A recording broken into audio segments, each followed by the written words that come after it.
नमस्कार। आप देख रहे हैं द रत्नेश टॉक और मैं हूं रत्नेश रंजन। मेरे सभी सामाजिक परिवार के सदस्यों का बहुत बहुत स्वागत है।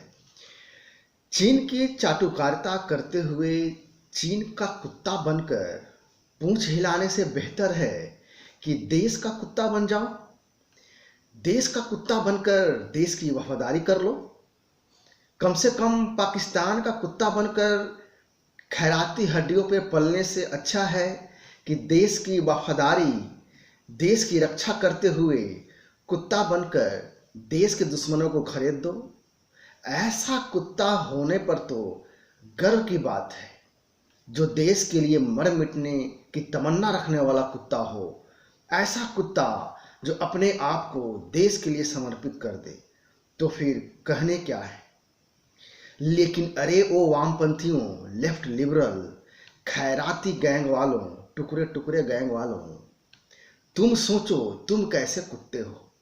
तुम किस प्रजाति के कुत्ते हो, किसके सामने तुम अपना दुम हिलाते हो, ये सोचो। किसान आंदोलन का रूप और स्वरूप क्या से क्या हो गया है, यह ज़्यादा कहने की जरूरत नहीं है।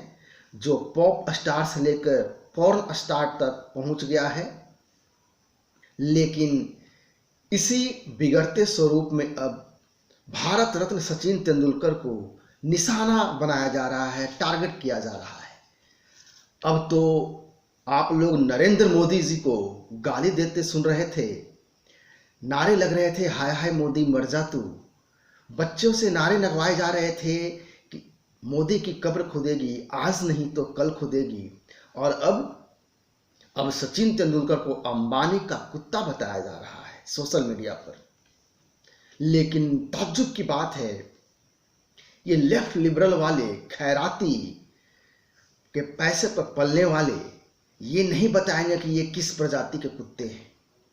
आप एक बात गौर करें कि ऐसा मत सोचिए कि सचिन को अंबानी का कुत्ता बताया जा रहा है।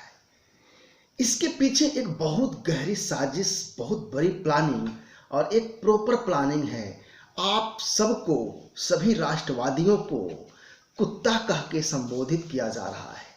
लेकिन अच्छी बात है, राष्ट्रवादी सनातनी कुत्ता हैं और वफादार कुत्ते हैं, इसमें भी कोई दो राय नहीं है, तो बुरी मानने वाली बात नहीं है।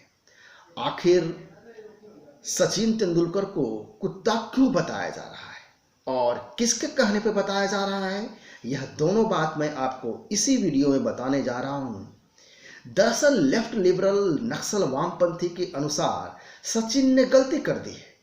और गलती क्या कर दी है कि गलती ये कर दी कि जब वामपंथियों का एजेंडाधारी प्रोपेगेंडा चल रहा है, फर्जी किसान के नाम पे, चेहरा किसान का है, आंदोलन भी किसान के नाम पर है और देश को तोड़ने का अभियान जोर शोर से है। विदेशों से ट्वीट कराए जा रहे हैं, विदेशी फंड मंगवाए जा रहे हैं, पैसे दे देकर ट्वीट कराए जा रहे हैं, पॉर्न स्टार से ट्वीट कराए जा रहे हैं जो अपने शरीर को बेच रही है। हालांकि ये जो देश विरोधी जो टुकड़े टुकड़े गैंग है, यह भी तो अपने देश को ही बेच रहे हैं। तो जो देश को जो बेचने वाले हैं और जो शरीर को बेचने वाले हैं, वैसे लोगों में कोई अंतर नहीं है। तो विदेशी पॉर्न स्टार और पॉप स्टार से पॉर्न स्टार तक का जो सफ़र है, जो कि अब एक्सपोज हो चुका है कि कैसे कराया जा रहा था देश को बदनाम करने के लिए खालिस्तानियों के समर्थन से। इतना कुछ होने के बाद सचिन तेंदुलकर ने उन विदेशियों के साथ खड़े ना होकर के, उनको साथ ना देने के बजाय उन्होंने ट्विटर पे लिखा कि भारत की संप्रभुता से समझौता नहीं किया जा सकता है। और आगे लिखते हैं कि जो बाहरी ताकतें हैं वो दर्शक हो सकते हैं, हिस्सेदार नहीं हो सकते, भागीदार नहीं हो सकते। भारतीय भारत को जानते हैं और भारतीय निर्णय लेंगे। एक राष्ट्र के तौर पर आइए हम सभी एकजुट हों। इतना कहा ट्विटर पे भारत रत्न सचिन तेंदुलकर ने। अब आप सभी गौर करें कि क्या यह कहना गलत है कि एक राष्ट्र के तौर पर हम एकजुट रहें और एकजुट हों? क्या यह वाकई में गुनाह है एक अपराध है भारत देश के नागरिक के तौर पर। जब एक सेलिब्रिटी अपने देश का ये बात कहता है तो यह प्रश्न आपके लिए छोड़ देता हूं। लेकिन ऐसा कहने पर सचिन को अंबानी का कुत्ता ठहराया जा रहा है। क्यों? क्योंकि एजेंडाधारी लेफ्ट लिबरल वामपंथियों के षड्यंत्रों में साथ नहीं दिया सचिन तेंदुलकर ने। सवाल ये है कि ऐसा क्यों हो रहा है? वामपंथियों का जो डबल स्टैंडर्ड है उसे समझिए। ये गैंग कहता है, बोलता है कि बोल की लब आजाद है कि नहीं, और ये बकैत रवीश कुमार के ट्वीट को धराधर रीट्वीट कॉपी पेस्ट किया जा रहा है। राजदीप पर इस बात के लिए एफआईआर होती है कि उसने 26 जनवरी को फेक न्यूज़ फैलाते हुए पकड़ा गया, वो भी खुलेआम। तब भी बकैत कुमार जो रवीश जिहादी कहता है कि बोल लब आजाद है कि नहीं। अरे फर्जी लुटियन खैराती पत्रकार, मनी लॉन्ड्रिंग से टीवी चैनल चलाने वाले, कहता है, बताता है कि सचिन का लब आजाद है कि नहीं। इस पे भी तुम डिबेट करा दो, ये भी इस पर भी ट्वीट कर दो तुम कि क्या फ्रीडम ऑफ एक्सप्रेशन का जो ठेकेदारी है ये क्या ये प्राइवेट लिमिटेड है जो कि सिर्फ तुम्हारे नाम से है? सचिन या फिर दूसरे सेलिब्रिटी लता मंगेशकर हैं या अन्य लोग हैं जो राष्ट्रवाद की बात करते हैं, देश की बात करते हैं, समाज की बात करते हैं, भारत की संस्कृति परंपरा की बात करते हैं, उनके लिए फ्रीडम ऑफ एक्सप्रेशन नहीं है। सारा फ्रीडम ऑफ एक्सप्रेशन का तमगा जो है, सारा अधिकार जो है लेफ्ट लिबरल जो भारत तोड़ो अभियान में व्यस्त है, सब उनके पास है। ये लोग ट्रोल इसलिए करते हैं कि ये लोग सोशल मीडिया पर गाली गलौज इसलिए करते हैं ताकि ये लोग इनकी जो टुकड़े टुकड़े गैंग है उसका साथ नहीं दे रहे हैं। वो खौफ खाकर चुप हो जाएं, वो डरने लगे। चूंकि सचिन की राष्ट्रीय अंतर्राष्ट्रीय स्तर की क्रेडिबिलिटी है, विश्वसनीयता है, तो इन टुकड़े टुकड़े गैंग को लगता है कि आम लोग सचिन की बात सुनकर कहीं इनको छोड़ कर ना भाग जाएं। जो बहलाकर फुसलाकर बहकाकर लाए गए हैं गांवों से सड़कों पर, शहरों के बीच में हाईवे पर बैठा दिया गया है, यदि सचिन के बातों में आ जाएंगे तो समर्थन में कमी हो जाएगी और लोग इनको छोड़कर जाने लगेंगे फर्जी किसान आंदोलन को।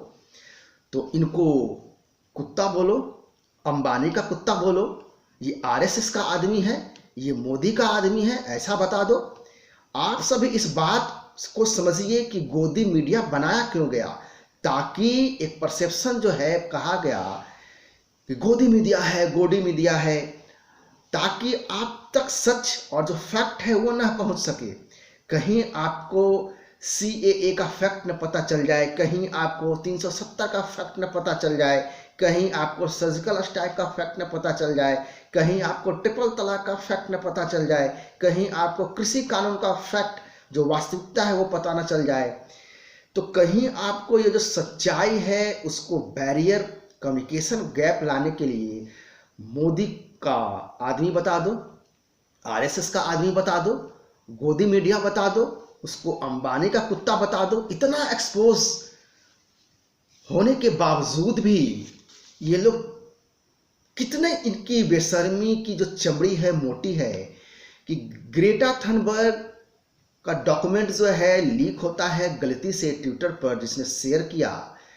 इसकी बेशर्मी देखिए, गौर कीजिए कि इन लोगों के लॉजिक के हिसाब से इनका खुद का गलत काम भी इनके षड्यंत्र के तहत सही साबित करने में आगे रहते हैं।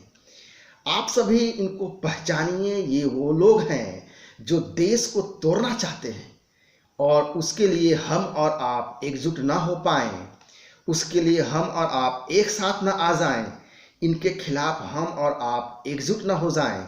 इसलिए ये कोशिश करते हैं सामने वाले की विश्वसनीयता कम करने की, कि इनकी विश्वसनीयता खत्म होगी तो इनकी क्रेडिबिलिटी जनता की नज़र में कम होगी, उसको बदनाम करो ताकि लोग की विश्वसनीयता कम हो।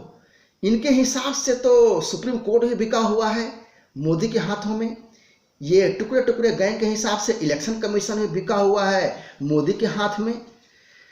इनके हिसाब से मीडिया भी बिका हुआ है मोदी के हाथ में। इनके हिसाब से लता मंगेशकर बिकी हुई है मोदी के हाथ में। इनके हिसाब से टुकड़े टुकड़े गैंग के अनुसार सचिन भी बिका हुआ है मोदी के हाथ में। लेकिन जनता इतनी बेवकूफ़ नहीं है। किसान आंदोलन के नाम पर जो हो रहा है वो जनता देख रही है। उस टूल किट के सामने आने के बाद ग्रेटा थनबर्ग का ट्विटर पे यह जनता सब जान चुकी है, पूरी दुनिया में एक्सपोज, ये लेफ्ट लिबरल लोग इंटरनेशनल लेवल पे एक्सपोज हो चुके हैं। इनके षड्यंत्र, जो इनका काला चेहरा है, सबके सामने आ चुका है कि किस प्रकार से खालिस्तानियों के हाथ में ये लोग खेल रहे हैं, किसान नेता और किसान संगठन। एक बात और अपने देखने वालों को बता दूं कि यदि किसान आंदोलन कमजोर भी पड़ गया या फिर कुछ दिनों में यह आंदोलन खत्म ही हो जाए, तो यह मानकर मत चलिए कि इनका षड्यंत्र खत्म हो गया और ये चुपचाप बैठ जाएंगे। तब वो किसी और मुद्दे को ले आएंगे, किसी और मुद्दे पे आम जनता को भड़का डालेंगे, कोई और आंदोलन, फर्जी आंदोलन खड़ा कर देंगे आपके सामने। लेकिन ध्यान रहे, स्मरण रहे कि ये तब तक कामयाब नहीं हो सकते जब तक कि हम और आप इनको पहचान करके इनका जो असली चेहरा है सामने लाते रहेंगे, तो ये कभी भी अपने मंसूबों में कामयाब नहीं होंगे। नमस्कार, जय हिंद।